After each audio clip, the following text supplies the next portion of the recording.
Hey, it's Bill, and you're tuned into Three Questions in a Song, the podcast where the title says it all, except for it doesn't. It's never three questions. This is episode number 80 of the podcast, and with me tonight are the gentlemen from the band Kilburn. What's up, gentlemen? Good Hello. evening. Fine, thanks. Oh, I'm dying. I, I can't even, as the younglings would say. They were telling me off the air that it's about 30 degrees Celsius there. I'm not going to attempt to convert that, but it's hot. It is. It is. 28 indoors at the moment. Yep. Oh, And very humid. Yeah. So humidity tropical. makes it worse. Yeah, it's No, quite tropical weather. The worst part is the swamp ass you get when it's hot all the time. That's the worst part. And you don't ever however much you try to shower, it never goes away. That's the worst part. That was awesome. Mm, All right, sure. so I was telling you guys off the air, I have 8 questions prepared. That doesn't mean that's all I'm going to ask, but I have 8 that I'm definitely asking. The first one, Okay. the first one is I first learned of you guys when I started working with XRP Radio. But how did you learn about XRP Radio? I think KB is probably- the best to answer Yeah. this one. Yeah. It was quite early when we released the first 2 songs. I Want to Do Something Wrong and Under My Skin.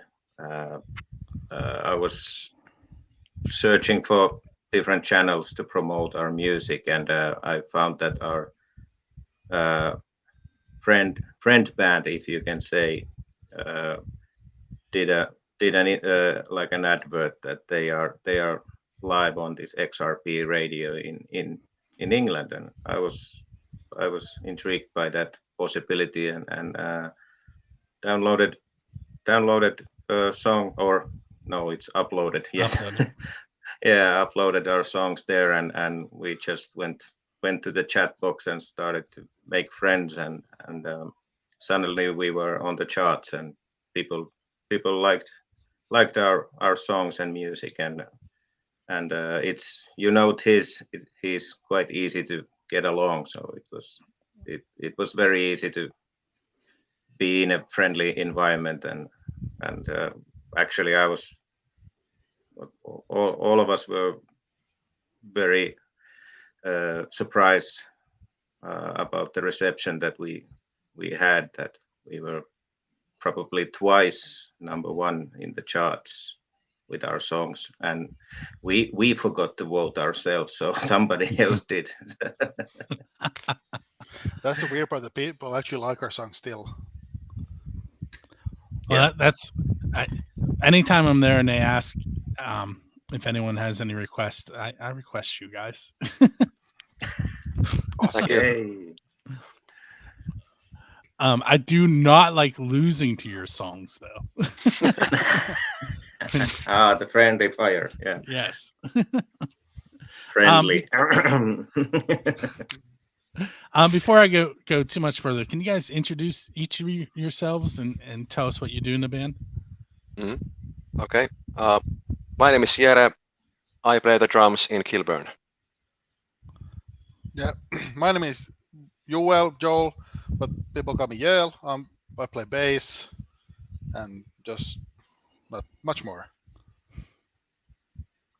And I'm Kari-Pekka, but easily to say KP.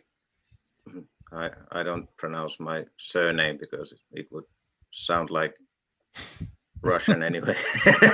No, but we are missing one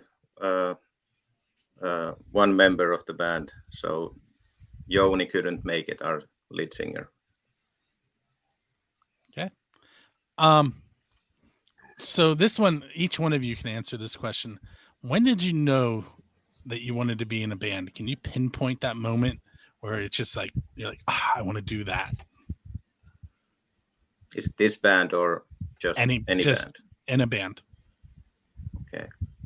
I was maybe 10 or less years old. The first time I heard Iron Maiden, then I went like, oh, I wanna do this. I actually don't remember how old I was, but it was about the times when Nemo, the Nightwish song, came out. That was like my first introduction to metal. I was like, fuck, this is awesome. I need to do this also. It's awesome. Yeah, I think I got my first guitar, electric one, when I was on the 5th grade or something. But maybe it was quite a bit later that I realized that I actually want to play in a band, not only by myself. I think I was like 13 or something, and it was pretty much I got to know to a nowadays very good friend of mine, and we shared the same musical taste. We liked this 80s metal and Merciful Fate and King Diamond and that kind of music, and we started to do that, and that was actually my first proper band. Probably 13, 14 years old. Cool. Who would you say has been your biggest supporter as a musician? Each of you individually. Who's that one person that has helped you get to where you are now? For me, I got to say, it's easily my dad. When I didn't have a driver's license, he was the one who drove me to my gigs. He was the one who bought me my gear at first for quite so many years before I started to work on my own more professionally. So I would say my dad has been my biggest supporter.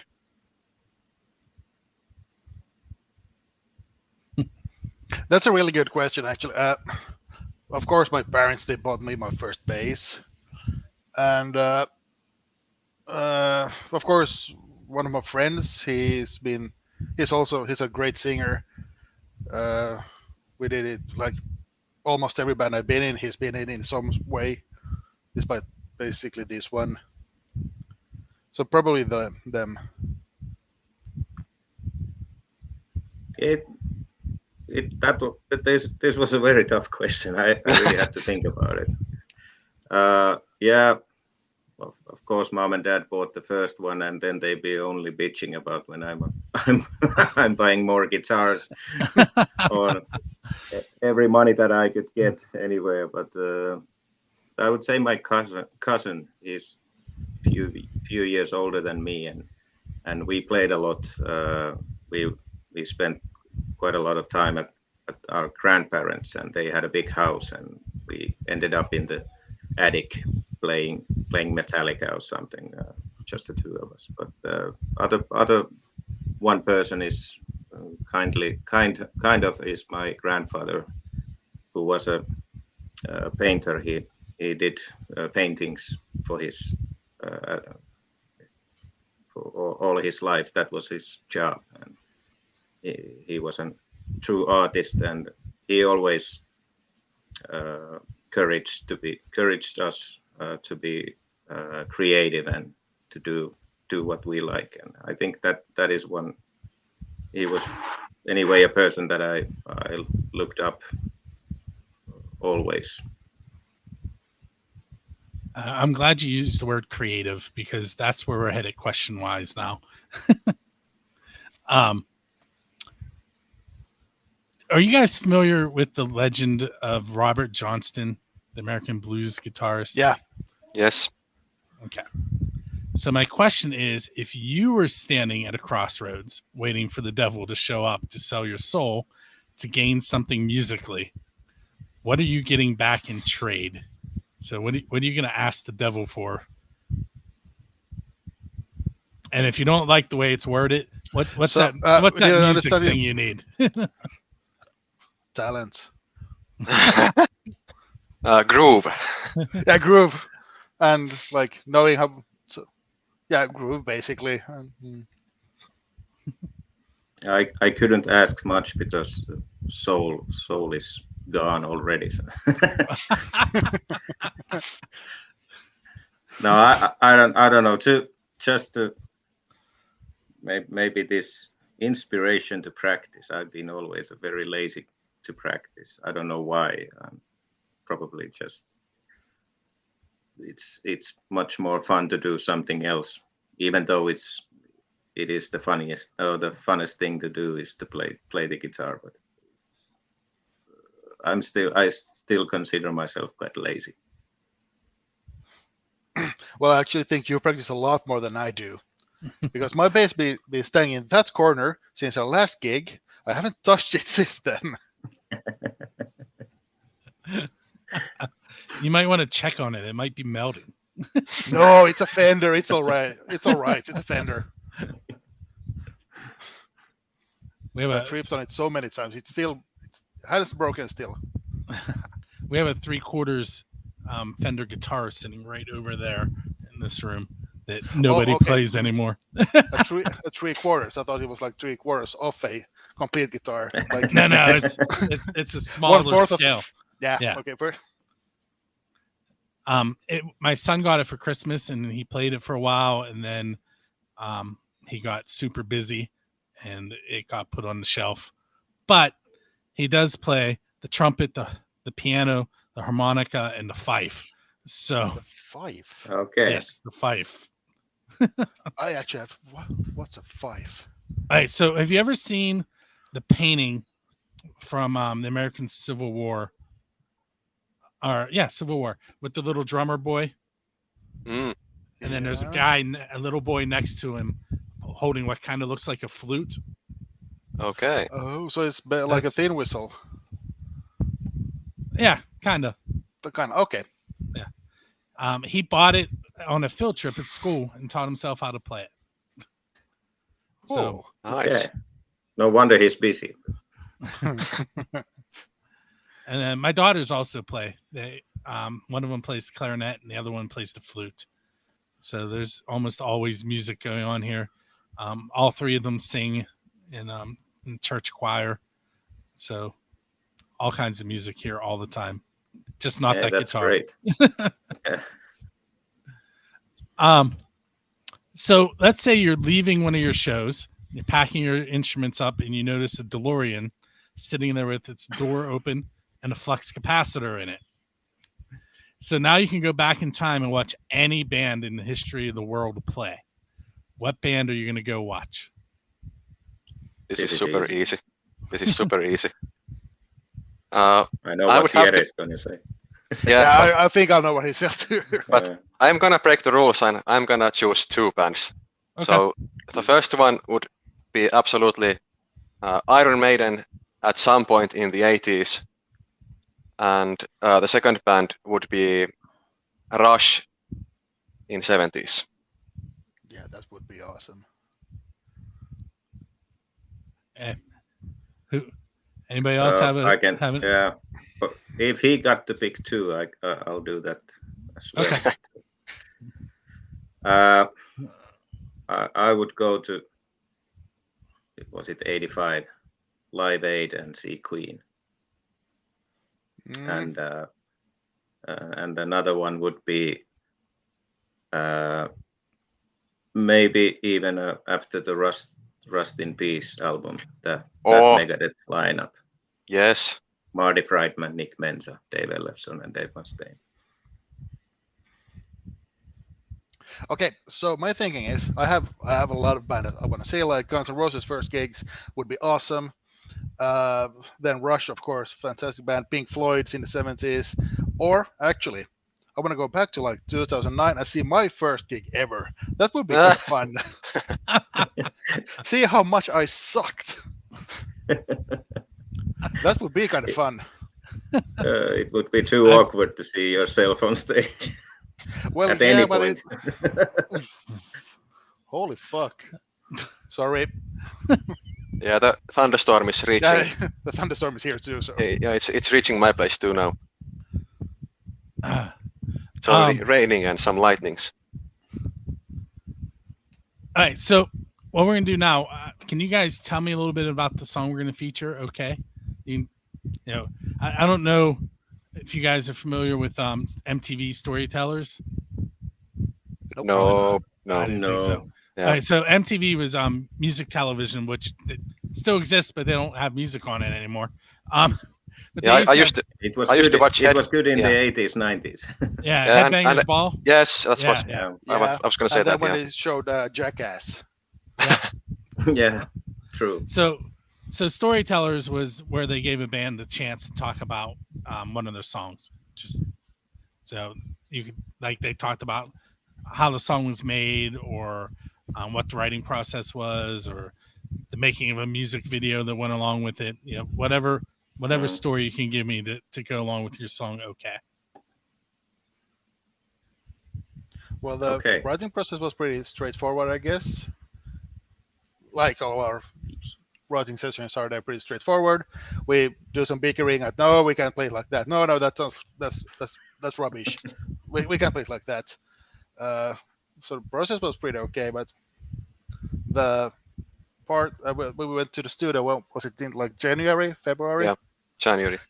January. Yeah. So it was like a Sunday morning at like 7:30. I Yeah. had to play the bass, and of course, the night before we got home late, and I couldn't sleep because when you've been doing stuff all day, your head is like, it's a bit a mess. So of course, you have to have some.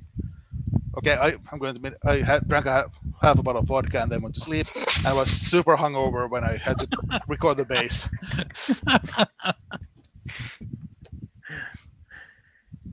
Yeah, it was a very basic writing session, but I think this song was the basic structure was quite easily labored, if you can say that.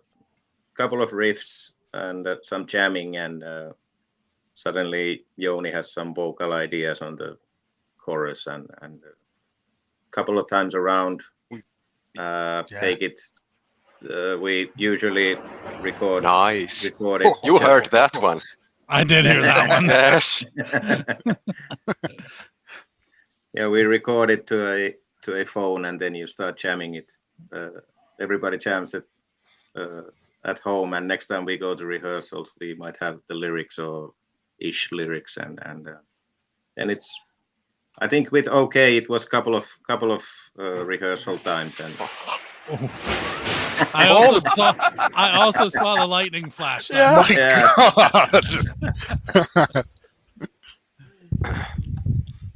Yeah, but the song came quite easily to this world, and it was probably the hardest one we've had in the studio. We were pretty much, everybody was a bit struggling, except Joni. He always delivers. Yeah, Joni just waits us three to finish, and then he has 5 minutes to do the vocals before the studio closes. Yeah, he's a one take man.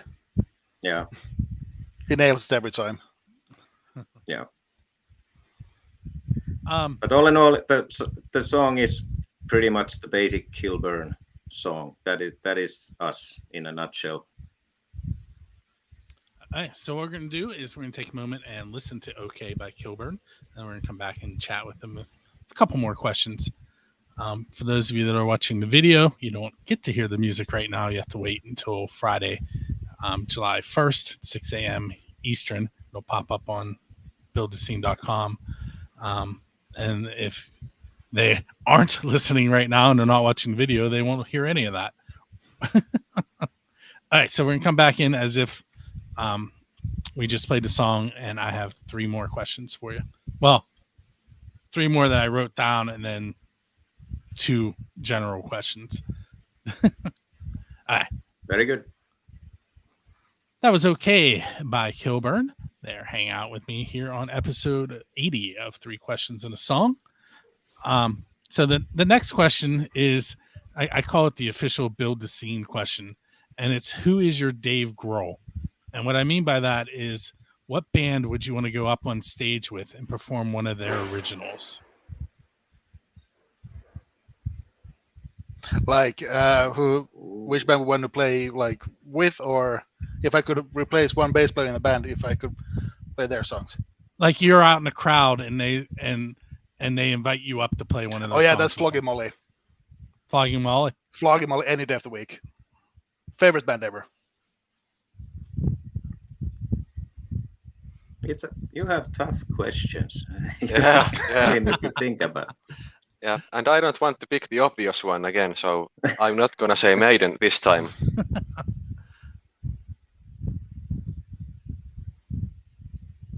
Let's say Judas Priest. It's been one of my favorite bands for quite some many years now. I would hope that it would be Painkiller that you are playing. Okay, just if their drummer can play the intro, then I can do the rest.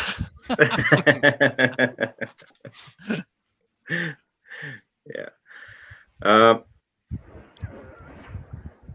Okay, a bit thunder again. Yeah. I would have to say I would go with it would be like a career suicide to go to play with Joe Bonamassa on his gigs, but it would be a blast to just jam with him, and maybe a solo duel, but that would be okay. I'll give up. So this next question, Metallica has played at Antarctica. Kiss has played in the ocean to sharks. What non-standard venue would you like to play at? So anywhere in the world that you could just plug in and play.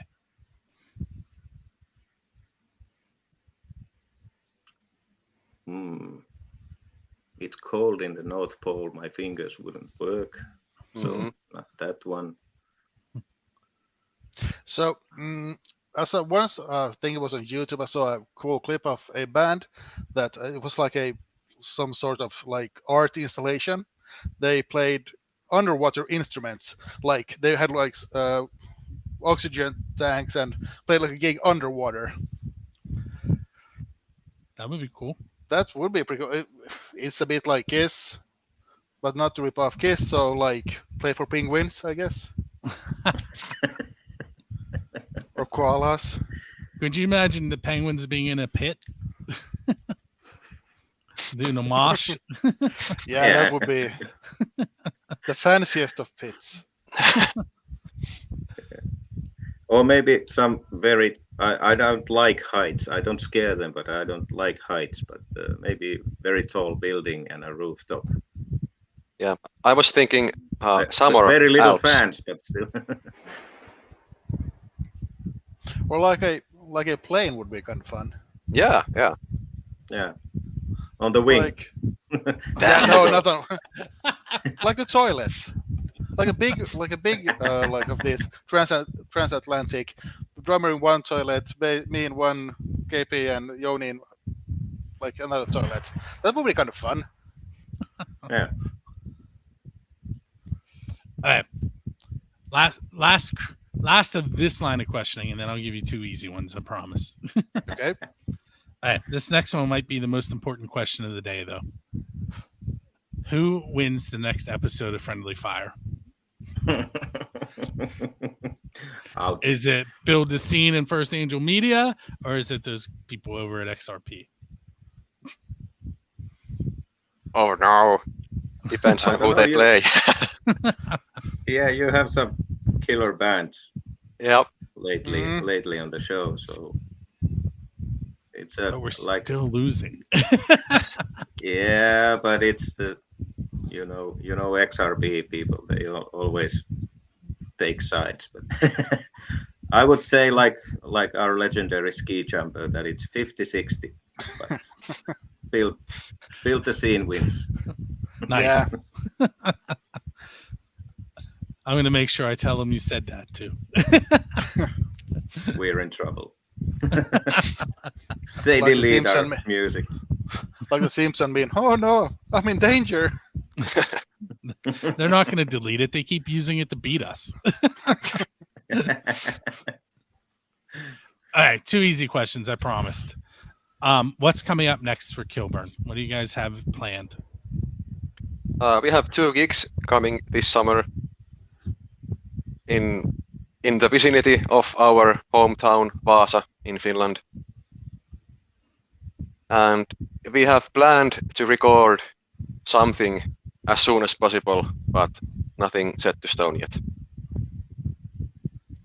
And Yeah, we this haven't last booked the studio, but we haven't booked No, the go studio, ahead. but we have a very different type of a song coming up, and it's, I would hope that we get it to that point that we can actually go and record it as a single. Yep. But then again, in a long range or looking a bit further, we have been discussing about the whole album. That would be a dream come true to make a whole proper album of music. last one. But maybe not this year. That's too soon. With All right. So where can the listeners find you guys and your music online? KP. yeah, the probably easiest is to go to Linktree. So it's link.ee/Kilburn, and we have all the social media and Spotify links, YouTube links, everything in one place. Otherwise, it's search engines in the major social media sites that are popular in Europe. So it's Instagram, Facebook, YouTube. Can't remember. Spotify. Yeah, Spotify, Google Music, Apple Music, Google Music. and maybe soon the OnlyFans. Yeah. We have been discussing about that too, yeah. A long time. Yeah. Yeah, we promised that one interview that maybe the OnlyFans account will soon be opened. I want to thank you guys for hanging out with me today and into the evening for you. Thank you for And- having us. No, thank you. Thank you. It was awesome to be on your show.